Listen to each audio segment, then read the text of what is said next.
Wow, लय वास छान येतोय. काय केलंय आज जेवायला? आज मस्त गरमागरम पुरी. वा, गरमागरम पुरी, भात, तक्षूच्या आवडीची बटाट्याची मस्त रस्सा भाजी,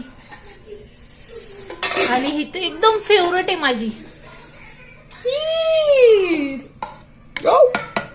पुरी भाजी खिरीचा बेत आहे. मी ताट वाढून आणते, खाऊन सांगा मला कसं बनलंय. अरे आणखी भूक लागली.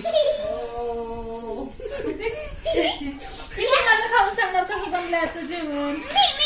हा तूच याव.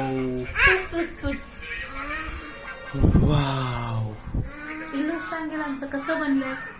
आलं नीट खा. पहिलं तर नीट बस. आ. मम्माकडे नको बघू, कॅमेराकडे बघू सांग छान बनलंय का सगळं. छान. आवडीनं बघा, आवडीनं कसं कशात घालून आणि काय खाऊ.